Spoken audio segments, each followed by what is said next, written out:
Darkest Dungeon 2 is all about survival and perseverance. Your first couple of runs will probably not go so well. If you're struggling, don't worry, I'm here to help. The character selection menu is extremely important. This is where you select and order your roster. You need to pay attention to where you place your characters, as abilities have rules on where the character has to be placed in the party to use them and which enemy positions they can target, indicated by these yellow and red dots. For example, this ability Noxious Blast from the Doctor can only be used when the character is in the back 3 spots, and can only hit enemies in the front 2 spots. Your starting party setup should probably look like this: Plague Doctor, Highwayman, Grave Robber, then Men-at-Arms at the front. Here's the approach I took when using this team. First turn, Highwayman, you want to use Duelist's Advance to gain 2 counterattacks.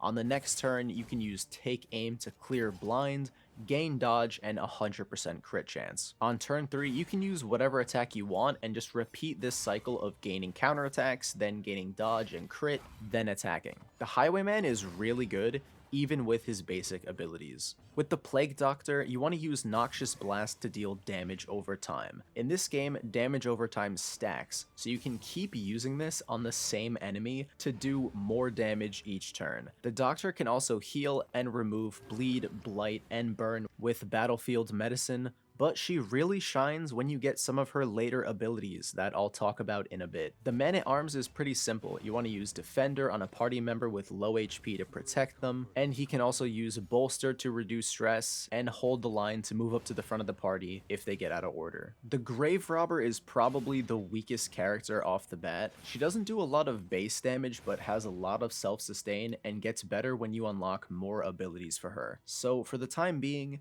spam Pick to the Face. With your starting mastery point, you probably want to invest in the Plague Doctor's Noxious Blast if you want more damage, or to be safer on an Ounce of Prevention, as it can be used to lower the stress of everyone in your party as well as boost their defenses. Moving on, when you plan what route to take at the inn, you want to pay attention to the parameters for bonuses, as Hope is essentially XP. Gain more of it the further you progress, and you'll gain new characters, items, and traits. When you set out on the road, just know that the 2 different colors indicate whether or not you'll fight enemies on that road. Yellow is safe. You won't have to fight anyone on the road, but might have to at the end depending on what node is there. While blue roads have enemy ambushes that you'll have to fight in. Also, make sure when you're driving the wagon to crash into every obstacle on the road. Hitting them is the only way to heal your characters between battles, and you'll find some useful items. The main node you should be prioritizing is the Hero Shrine. These let you select one character to learn about their backstory and sometimes play a minigame, and you'll earn a new ability. I would recommend maxing out the Plague Doctor. The ability Plague Grenade is great because it hits 2 enemies and blights them for damage over time. The ability Magnesium Rain targets all enemies, burning them over time, and clears corpses, which is something you'll struggle with if you don't have a dedicated ability for it yet. Other nodes I'd recommend looking out for are the Watchtower, which shows the location of all upcoming nodes, the Assistance Encounters, where you can go to gain more flame. You want to prioritize going here to keep your flame high, as lower flame will make fighting enemies harder, and the Hospital, where you can buy healing items and, more importantly, pay to get rid of bad character traits. So if you start off a run and you have a really bad trait, you want to make sure you stop here so you can get rid of it. At this point, the last thing you have to look out for is stress and relationships. If your character's stress gets to 10, they'll have a meltdown. They'll lose almost all of their health and get upset with other characters. You want to pay attention to items that you pick up on the road, as some of them can be equipped and used during combat to reduce stress, and as I mentioned earlier, upgraded Ounce of Prevention can be used to reduce stress, and so can the Bolster ability from the Man-at-Arms. Relationships are more complicated, and it feels like relationships just start randomly as you travel down the road. Keep stress low and you'll have a better chance of forming positive ones, while high stress will get your characters upset at each other, and you really don't want that. Bad relationships can block healing and defending abilities, and give your characters debuffs like 50% less attack power, while positive ones can give your characters buffs like healing them. With that, you should have all the info you need to survive in this game. The last thing I'll leave you with is the team that I used to complete my first run of the game, and if you don't want any hints on that, it's totally fine. I'll give you some time to click off the video.